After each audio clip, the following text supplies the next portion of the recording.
What is dance on land? Sometimes, any question of what is something is like asking what is life. And you have to go on this whole long, epic journey. Most simply, dance on land is about a body, and a human body in particular, in connection with an earth that has not been too manipulated by human beings. Doing dance on land, we find our listening in the natural environment. We take inspiration from nature, and the inspiration from nature informs our movement, informs our outlook, informs our sensitivity. You can understand movement through watching things that are non-human. It's also the case that we build ourselves a small shelter. We have a dance studio here. And this dance studio is a place where we do take shelter from the elements, and we take the things that we have learned from outside into our construction. From here, there's a slight inward push up, like you almost send the energy out the top of your head, and then back down. Here, the goal is to settle them all together at the same time.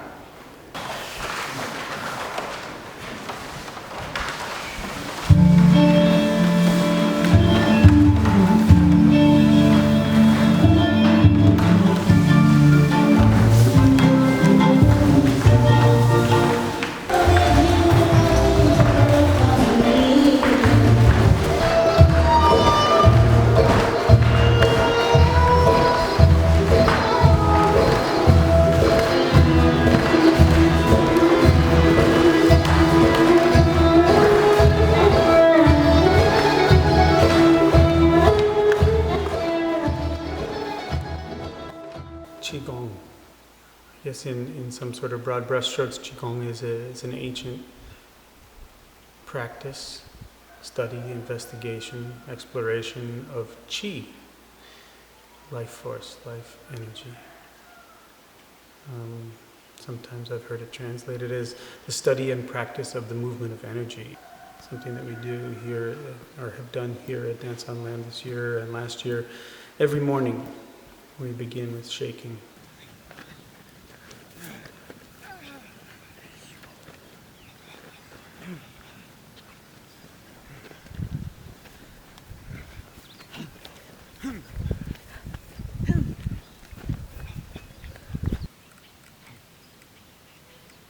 Another element that we're practicing here at Dance on Land has been derived from Aiki and Aikido principles and practices.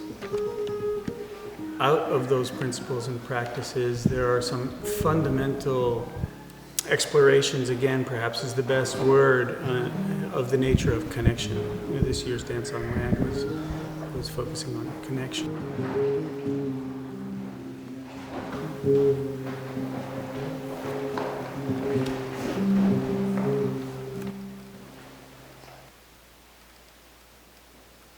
And so we practice this in a lot of different ways in our bodies with different contact points, for example. He's actively listening. So he sends in such a way, and then he listens for the response, and he listens for the return, and then sends. And through these basic practices, we then alter different permutations and take it outside into different environments. And your sensitivity training is okay.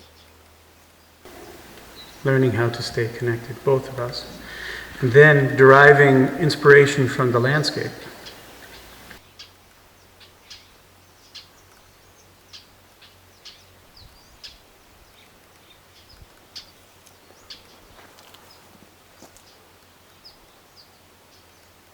Thank you, everyone.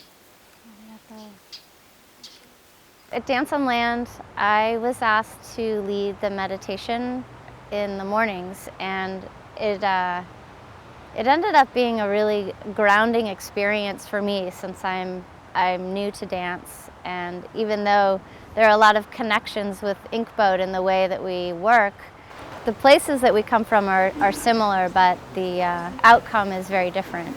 Being a visual artist, and that they're more based in movement. And I've been practicing meditation for 15 years now, and it was a really wonderful way to start the morning. It's just really simple, and it's a reconnecting with ourselves.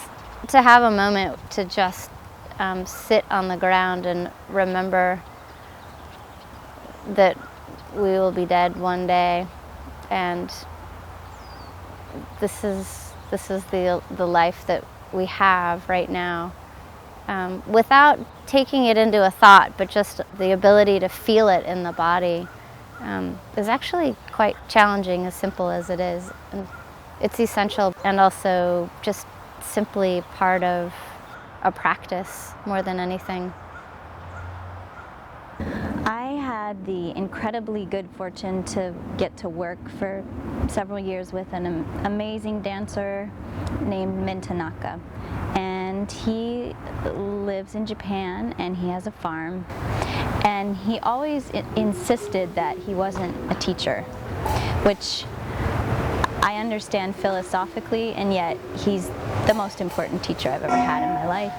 And his work very much has inspired and informed this Dance on Land workshop.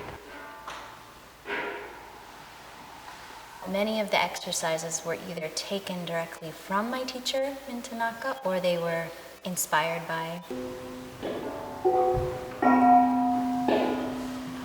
And part of the dance here is how you maintain your own solo existence. And now, ever so gradually, shift the weight of those focuses so that your primary focus becomes that of group awareness, group listening, group composition, still maintaining a clear connection with your partner. One of the exercises that Min would almost always include in his workshops was some form of blindfolded work. And even though that was maybe the simplest that he proposed, for me it was always the most profound. And I think it was profound in that it illustrated how rich our other sensory lives could be if we took away this dominant sense.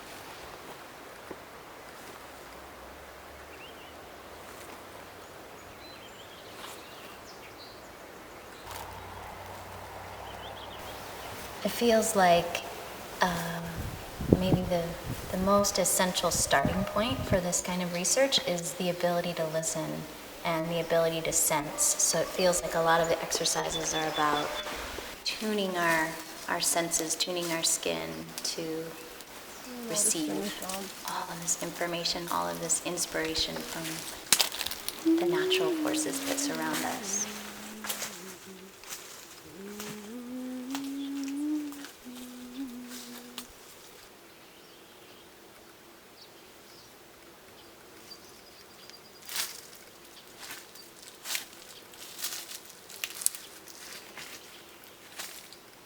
The other point that feels really interesting to me and vital in this workshop situation is how to switch the hierarchy that we're kind of currently living with, which is that human life feels like it's very dominant right now, and it's very much, it feels like often other forms of life are, the purpose is to serve this human life. And I feel like this workshop is this wonderful opportunity to turn that over and give just as much respect and attention and awareness to all these tiny, sometimes invisible life forces, so that a cloud drifting over the mountain can be as significant as any one of us.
long